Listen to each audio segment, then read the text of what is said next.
Now let's check the situation in hospitals amid the surge in COVID cases. Joining us live is Dr. Jaime Almora. He is the president of the Philippine Hospital Association. Good morning, doctor. Thank you for being with us. Good morning, Ria. Good morning to our listeners. Sir, how is the situation right now in most of our hospitals in Metro Manila and even in the provinces? Because over the past few days, we have seen a number of hospitals already reporting full capacity.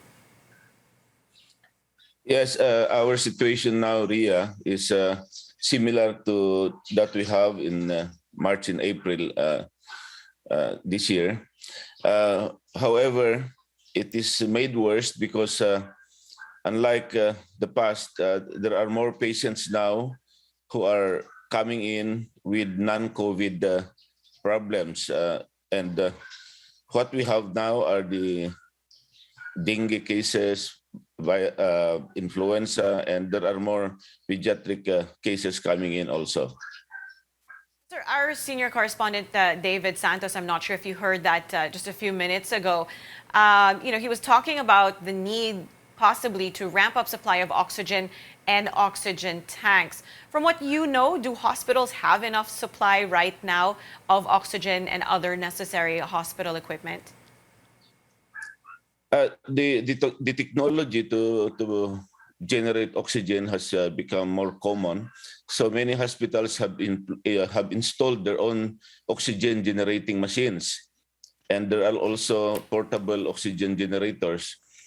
And at the same time, more companies have put up their oxygen generating plants. So the oxygen supply right now is still available. Okay. Do some hospitals require patients to bring in their own oxygen tanks? That depends on what hospital they're going to. Those hospitals that have their own oxygen generators may be able to provide. But then, to be sure, they may bring their own. All right. Now, speaking of the surge, this is not the first time that we've seen a surge in cases. Doctor, how serious is this situation now compared to past surges, given that we have the presence now of this highly transmissible Delta variant? And also, is it true that Delta cases would exhibit different symptoms from earlier variants? Because now you have symptoms like sneezing, runny nose, and not losing a sense of taste or smell. The audio is poor, Ria. I hope I got it. How serious is the condition? The condition is serious because we have not really solved our main problem, which is a manpower problem. And this is the major limiting factor, our manpower in the hospitals. The COVID cases are there, but unlike before, the non-COVID cases are also coming in. So what then, Doctor, is the plan to augment healthcare workers and hospital staff? We were speaking to the National Kidney Institute a couple of days ago, and they were saying they had a lot of resignations. They're open for applications, but nobody's coming. To augment our nursing staff, many hospitals are employing more and more nursing aides. The nursing aides are our force multiplier.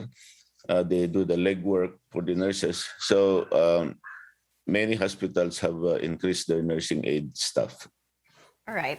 Doctor, before I let you go, some medical workers from both the private and public hospitals, they've said that they still have yet to receive their special risk allowance.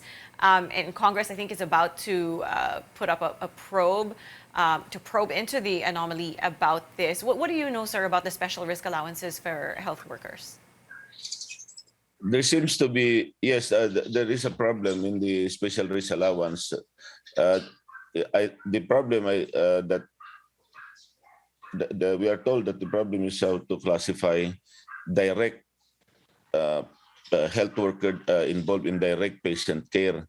So there is a big problem in interpreting who is a direct healthcare provider. If this refers only to the nurses, then the other staff in the hospital complain because they're also directly taking care of patients, like the security guards, for example. all the in the the laundry room. They take care of the fomites, and this can still be considered direct caregivers. All right, so you feel, sir, that they should be included in those who should receive the special risk allowance? Come again, Dia? Do you think those other workers that you mentioned, security guards, those working in the laundry, etc., should they be included under those who will receive the special risk allowance? They should all be qualified to receive the special risk allowance, Ria. All right, thank you for that. Philippine Hospital Association President, Dr. Jaime Almora.